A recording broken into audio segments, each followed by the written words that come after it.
Hi, everybody. Well, I got that wonderful introduction, so I won't bore you with the today background. I'm Lauren, and my story is really all about serendipity. For me, it all started with a question that was actually framed yesterday in terms of what did you want to be when you were 8 years old? And it really sort of inspired me to change my talk up quite a bit. So when I was 8, I wanted to be a competitive swimmer. I thought that that was like the coolest career in the world. And so I set out on the path to actually becoming a swimmer. So I was told when I first started that I was starting too late, and that starting at 8, I was already 3 years behind, and that I wasn't tall enough, and I didn't have long enough arms, or long enough torso, and a number of other things that apparently swimmers are supposed to have in order to be very successful. And so what I had to find was another way to be successful as a swimmer, to find my competitive edge. And so for me, what that was a day where, after a 3-hour practice, I was, kind of punished for not swimming fast enough and had to do underwater laps. And so I was getting really tired of doing flutter kick. So any swimmers in the room? Flutter kick, that really boring, like back and forth, back and forth. And so I started doing dolphin kick. 20 minutes into this punchman exercise, my coach started throwing pull buoys at me, those like rubber sort of things at my head. And I come up and I'm like, what? I'm doing the extra laps you're making me do. And he goes, why are you swimming with the dolphin kick? And what I explained to him was it was faster than doing flutter kick. So he actually made me time the two. So I did a 50 underwater flutter kick and then a 50 underwater with dolphin kick. What was interesting about that was I offered to do the flutter kick first so that I'd be more fatigued, and that the butterfly should already be slower. And my butterfly time was 2 seconds faster than my freestyle time, which in a 50 is kind of, it's not the norm. Normally the freestyle or flutter kick is the fastest. And so what I started spending a lot of time on, not only with my punishment laps for not swimming fast enough, but also sort of in my everyday practices was, could I use propulsion underwater to come up later in the pool and save myself energy? And this ended up becoming my competitive advantage.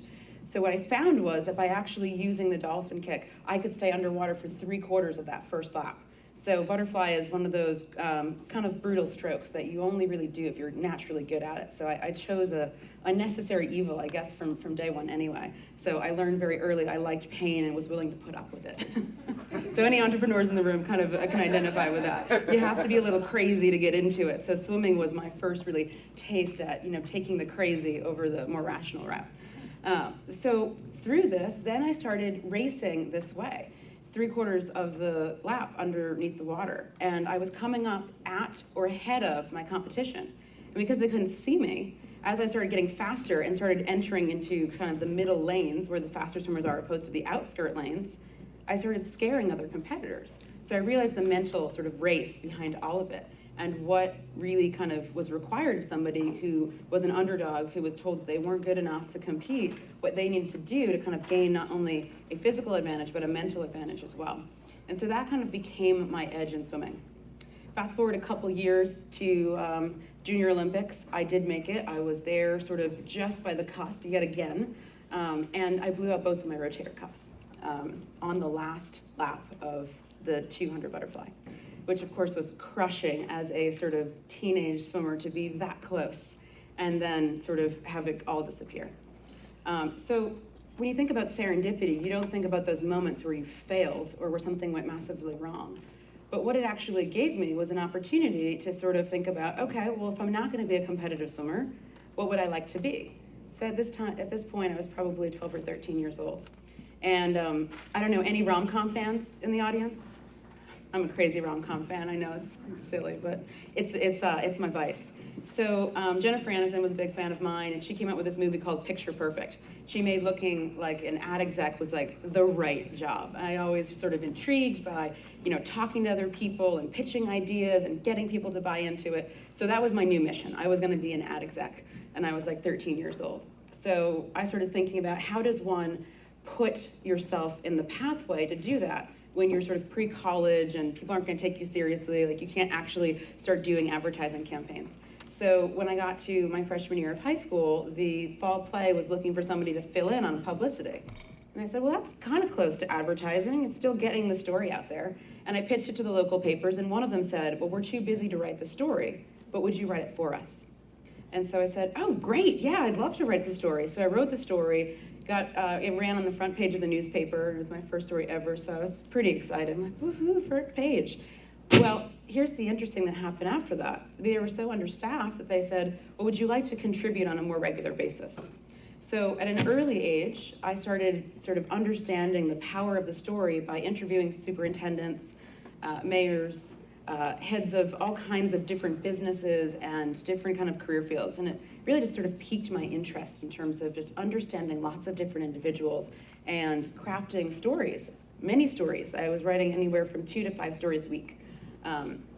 And sort of got that opportunity to sort of interact with older folks, which I think matured me way faster than kids really probably should.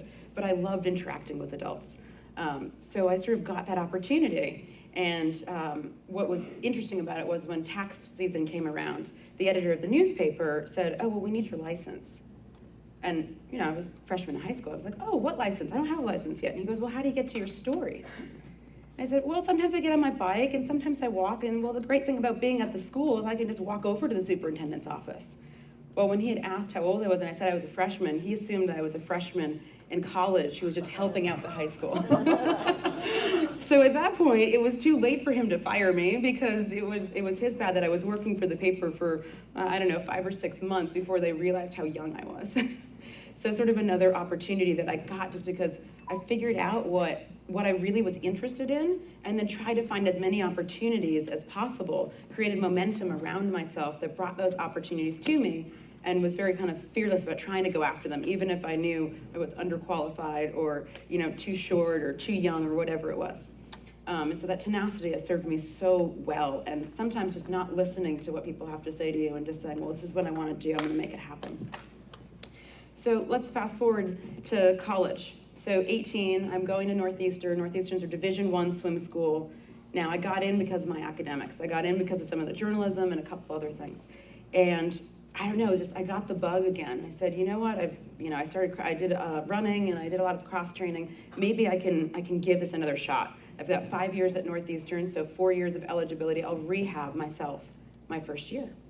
So I got my personal training certification and was so inspired by taking all the courses that I needed to take to start rehabbing myself again that I decided I wanted to actually help other people, and the best way to actually learn was to apply those skills to other, and sort of that cross-sharing would help me train myself and give myself the support system that I needed to get back and potentially swim Division I. Well, my third day at the job, this woman who was probably, I don't know, 250, maybe 300 pounds walks up to me.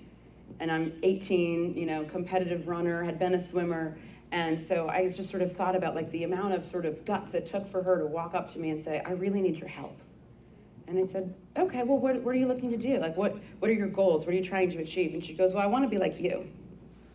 And my heart just sank, because why should anyone ever want to be like somebody else? But what I took away from it was that she wanted that healthy lifestyle. She wanted sort of that drive that was, I was so willing to get back to the pool that I was willing to give up some of my college experience to retrain myself, and on top of my course load took on getting a personal training certification and learning a totally different topic matter altogether.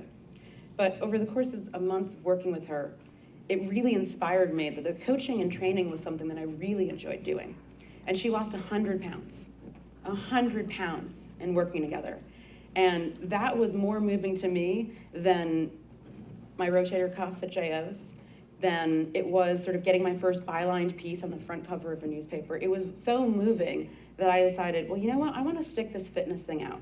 I'll keep getting my education. You know, my parents were like, make sure you have a backup plan, you know, or at least switch to get, you know, like your physical therapy license and degree instead of just dropping out. Like, do something as a backup plan. So I kept pursuing my degree. I was in the business school, and I continued with the personal training. Well, as that progressed, Crunch Fitness was coming into town. They were going to buy the gym that I was working at. And of course, my first thing is like, oh no, I'm going to lose this job that I'm so passionate about, and these members that I really enjoy spending time with. So I decided to get my group exercise certification because Crunch was known for group exercise, not for personal training. So the story behind that is knowing sort of what the opportunities are and what other people might be looking for, and if there's like sort of a close synergy, taking the sort of proactive stance of how do I get myself a step forward. So I got my group exercise certification, and to make sure that I was prepared for my audition, that day I was full-time at that point at the Boston Globe, and it was part of the co-op program at Northeastern, so I was at the Globe during the day, doing my training stuff, mornings and evenings, and I taught a double. So I taught kickboxing and sculpt. So kickboxing, kind of like the punches, and sculpt class at lunch. So I taught 2 classes and had this audition. It was sort of my way of sort of prepping. So I show up to the gym. It's getting turned into a crunch as we speak. And the new group exercise director, who I'd never met before, had just broke her ankle. And so I'm looking at her going, well, is there anything I can do for you? Can I get you ice? Can I get you to the hospital? And she goes, if you teach my triple, you can have the job. Now, anyone who doesn't know the group exercise world, a triple is 3 classes in a row.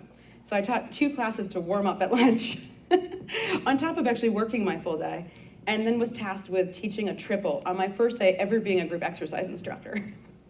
And of course, sort of being the kid that I was, it was like, you know what, no challenge is too big. I may fail, but I'd rather try and fail big than sort of not taking the opportunity. And so I taught that triple. It was spinning, and then followed by a sculpt class, and then dance. And I was so busy with swimming growing up, I never really actually learned to dance, so that was quite funny. I'm surprised they kept me after that. But we all learned sort of great lessons in humility, and sort of got some of the students to help co-teach with me to kind of make sure that they all had a great time. So what I really took from that crunch experience was the ability to sort of like jump at that opportunity. Turns out the national director of sales was in my spinning class, and she had put in a word with corporate.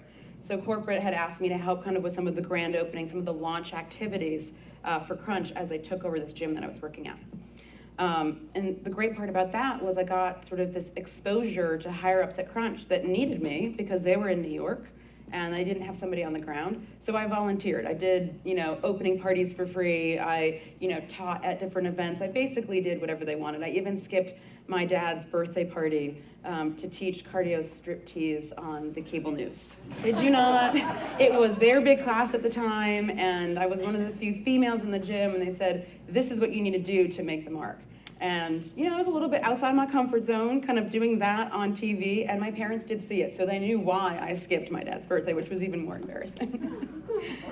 But what it opened up for me was the possibility of sort of bringing my storytelling and my fitness roots together.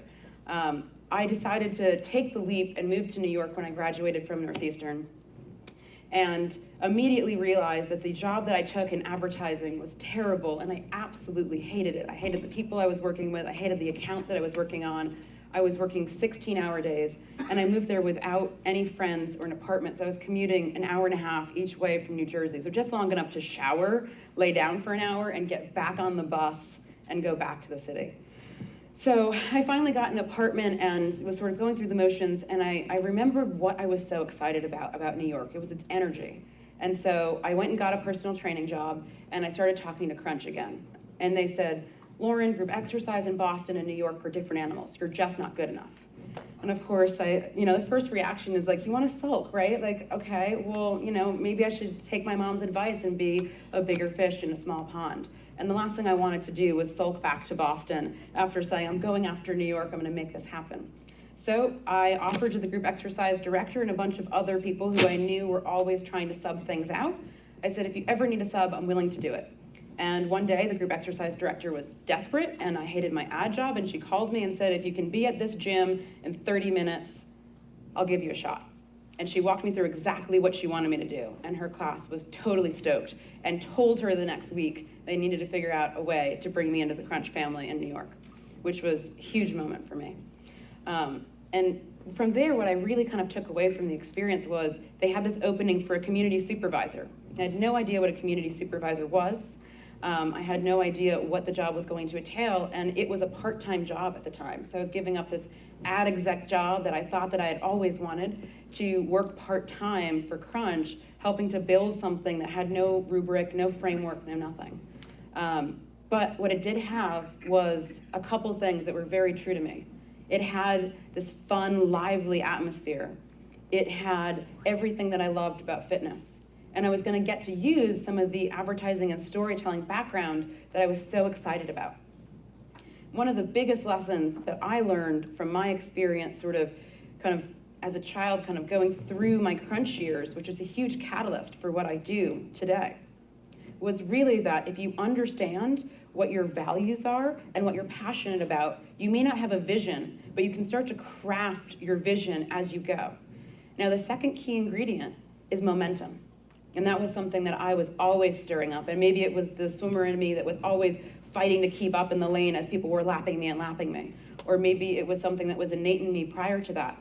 But one of the things that I would absolutely recommend to all of you is, even if you don't know what your vision is or what you want to start, all of us have some ideas about what our values are and what we're passionate about, what we're excited about, that you can start sort of meeting other people that are in those areas, and even professionally meeting with those folks. And then if you build enough momentum, you will have tons of opportunities that come to you. And if you choose the ones that really resonate with you, even if you can't put your finger on why, you'll end up with opportunities that take you in the right direction. Now, that job at Crunch has led to a number of things. I now, for the last 2.5 years, have been building the community management curriculum at General Assembly and teaching it regularly. I run a digital consultancy that supports a lot of that. And I get to sort of bring together the best of the coaching and training married with understanding people and moving them through stories. And I would encourage all of you to find out what your values and vision are to take you in that direction and build enough momentum to support your own stories. Thank you.